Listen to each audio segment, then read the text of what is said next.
Merci de choisir la télévision Al-Nossour pour vous informer. Bienvenue dans votre édition du journal.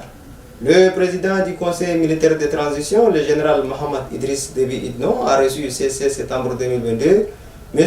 Djeramaji Roland, le secrétaire général adjoint de l'Union panafricaine de la jeunesse, zone de l'Afrique centrale. L'UPJ a été créé depuis 1962 et c'est pour la première fois que le Tchad siège au sein de cette institution, donc c'est placé dans l'actif de son Excellence le Président de la République.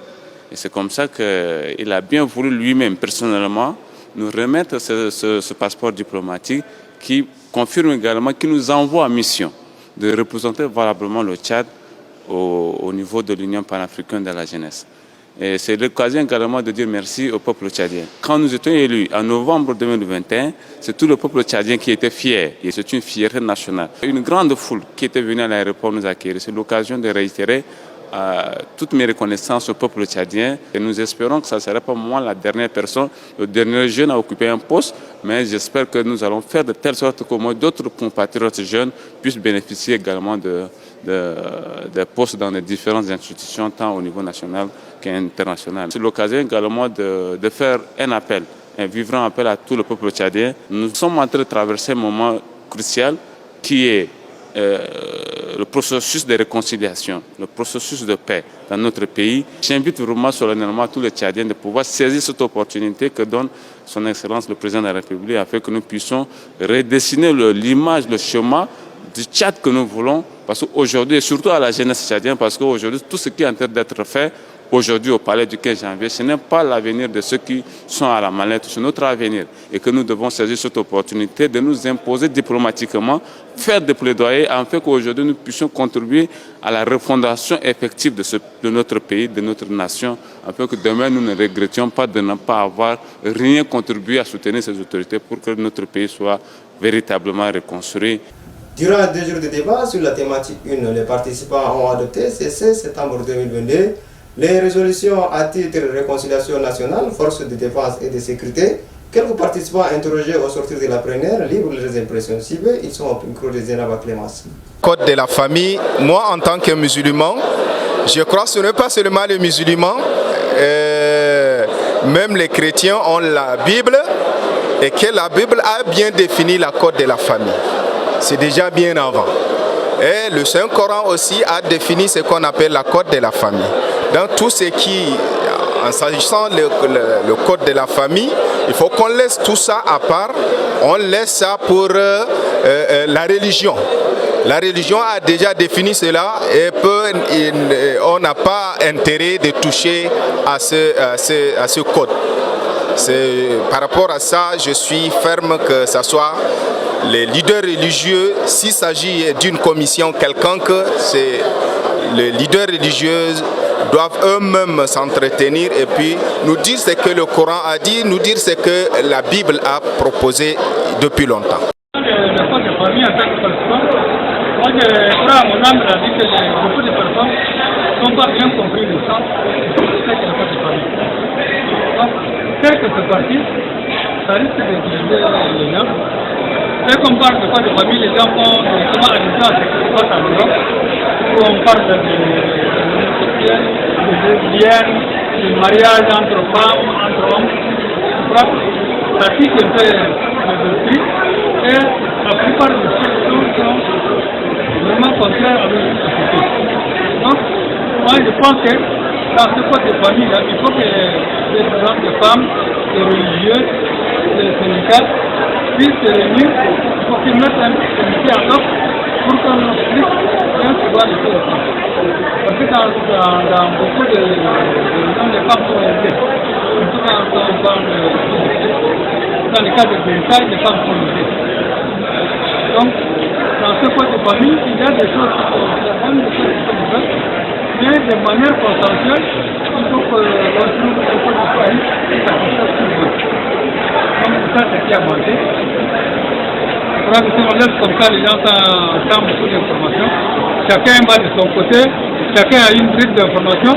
Quand ce n'est pas consensuel, ça ne réglera pas les problèmes du Tchad. Il faut que ça soit de manière consensuelle, ici de l'homme, et le code de famille soit égal et accepté pour tout le monde. Ce qui nous unit ici, c'est le dialogue. Ce n'est pas un combat. Si c'était pour le combat, on ne viendrait pas ici. On est venu pour dialoguer. Dialoguer veut dire, je donne mon avis, j'écoute aussi celui de l'autre. La minorité doit être écoutée comme la majorité. Mais si certains pensent que c'est eux les majoritaires et qu'ils doivent imposer leur point de vue, nous ne pouvons pas jouer ce rôle de médiation dans un climat de ce genre. Et nous avons été reçus par le chef de l'État et nous lui avons donné notre préoccupation. Et comme il est un garçon très sportif, il a essayé de peser pour que les conditions que nous avons posées puissent être acceptées à 50%. Et donc c'est le dialogue. Même si ce n'est pas tout, le peu qu'il ait déjà fait un geste, le fait qu'il ait déjà fait un geste rassure qu'il y a une volonté de dialoguer sincèrement. Voilà pourquoi aujourd'hui nous avons pris notre place et nous croyons apporter notre contribution. Tchad qui vit dans la cohésion sociale. Et donc, à la lumière de toutes les discussions, des recommandations ont été faites. Et parmi ces recommandations, il y a des recommandations qui sont sujets à polémique et qui a été décidé de retirer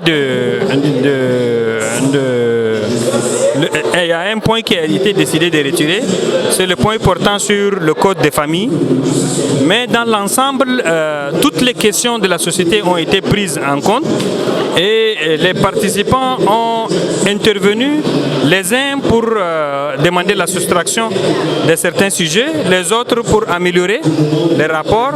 Mais toujours est-il que les travaux avancent bien et nous espérons que cette phase de débat portant sur la question de la paix, parce que la paix, ce n'est pas seulement l'absence de guerre.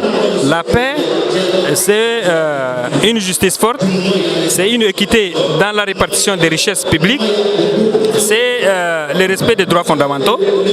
Donc, tous ces éléments concourent à la paix et concourent à la cohésion sociale. Le moringa, ou encore appelé Moringa olivera, est l'espèce la plus cultivée du genre de la famille monotype des Moringaceae. Alors quel est le bienfait des moringa? Élément de réponse avec Sénaba Clémence. Moringa olifera, souvent appelé moringa, est l'espèce la plus cultivée du genre de la famille monotypique des Moringaceae. Originaire de l'Inde et du Sri Lanka, elle est acclimatée dans presque toutes les régions tropicales. Ces petits arbres melliférés à croissance rapide, résistants à la sécheresse, peut mesurer jusqu'à 10 mètres. Ces jeunes gousses et les feuilles sont utilisées comme légumes. De nombreuses parties du moringa sont comestibles avec des utilisations régionales très diverses. Feuilles, graines mûres, huile extraite des graines, fleurs et racines. Du fait de sa répartition mondiale, il peut être consommé cru, sans préparation supplémentaire, mais est souvent employé dans une variété de plats. De couleur verte, cette plante vivrière cultivée pour ses fruits qui sont mangés cuits et exportés frais ou en conserve. En Inde, on l'emploie dans les currys, les sambars, les karmas et les dalles. Il est également utilisé comme assaisonnement pour les escalopes et d'autres recettes.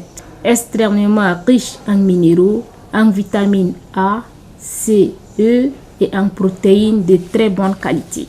Contenant les 9 acides aminés essentiels antioxydants. Son atout principal est son spectre nutritionnel très large et bien équilibré et clair, mêle de saines saveurs. Cette plante, appelée aussi arbre de vie, a des valeurs nutritionnelles hors du commun. Le moringa peut être consommé à tout moment selon le point de vue santé. Et sur ce, c'est referme cette édition. Merci de l'avoir suivi. Au revoir. À demain. Inch'Allah.